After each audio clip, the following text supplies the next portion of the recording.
हमारे लिए एक जटिल दिन, जहां 2 साल पहले इसी दिन हम असल में सभी से छुप गए थे, क्योंकि हमारे पास जाने के लिए कोई जगह नहीं थी।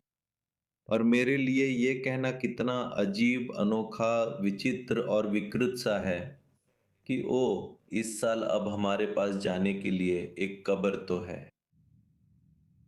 हम एक ठहरी हुई अवस्था का हिस्सा रहे हैं, शोक के एक अलग आयाम में रहे हैं, और अब जाकर ही किसी तरह की उबरने की प्रक्रिया शुरू कर पाए हैं। वास्तव में इस बात पर बहुत गर्व है कि वर्षों में हजारों नायकों में से चीफ ऑफ स्टाफ ने फैसला किया कि इटाई और उनकी टीम को विशेष सम्मान मिला, क्योंकि उन्होंने उम्मीद से बढ़कर और जितना जरूरी था उससे भी अधिक किया।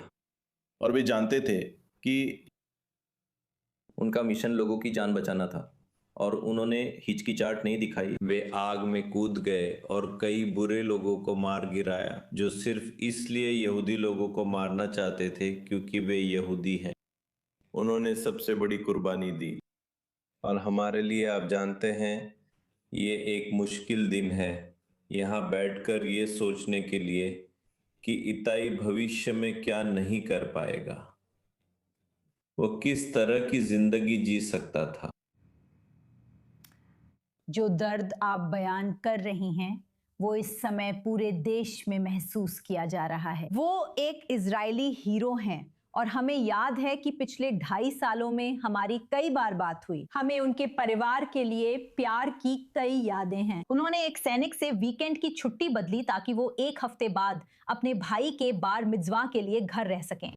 अगर मुझे सही याद है, उन्हें बास्केटबॉल बहुत पसंद था। कृपया उनकी विरासत और अपनी यादों के बारे में बताइए। आप जानते हैं, वो एक आम बच्चा था। आप जानते हैं, वो बिल्कुल पड़ोस के बच्चे जैसा था। उसे बास्केटबॉल खेलना बहुत पसंद था और दीवारों पर चढ़ना भी बहुत अच्छा लगता था। उसे बॉय स्काउट्स बहुत पसंद थे। वो, आप जानते हैं, एक ऐसा बच्चा था जो अपने समुदाय का हिस्सा था और मार्गदर्शक की भूमिका निभाता था। हम, आप जानते हैं, आज भी वह दिन याद करते हैं जब उसने मुझे बास्केटबॉल में फेयर तरीके से हरा दिया था। यह एक बहुत ही दर्दनाक याद है, लेकिन हर पिता को शायद ये झेलना ही पड़ता है। लेकिन संभलने की प्रक्रिया के बारे में बात करना थोड़ा मुश्किल है, क्योंकि हमारे लिए अभी भी कुछ सवाल खुले हैं। जैसे कि मैं सोचता हूँ, हजारों और लोग 7 अक्टूबर से पहले खुद से पूछ रहे थे। आप जानते हैं, सरकार और आईडीएफ को क्या पता था? किसे पता था? उन्होंने क्या कदम उठाए? या उससे भी ज्यादा महत्वपूर्ण, उन्होंने कौन से कदम नहीं उठाए और क्यों? ये सवाल आज भी हमारी पीढ़ी के सभी नायकों के लिए खुले हैं, और उम्मीद है कि हम उन जवाबों को जल्द पा सकेंगे जो हमें रात भर जगाए रखते हैं, क्योंकि इसके बिना हम अब भी, यूं कहें तो, फंसे हुए हैं।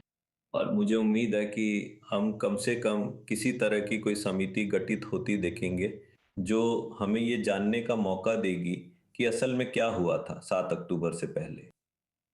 कि आप जानते हैं, इताई को आगे आकर हीरो बनना पड़ा। आप जानते हैं, जब आप हीरो बनते हैं तो इसका मतलब है कि किसी ने अपना काम नहीं किया जो उसे करना चाहिए था, क्योंकि उस दिन उसे हीरो बनने की जरूरत नहीं थी। लेकिन यही हमारी किस्मत है।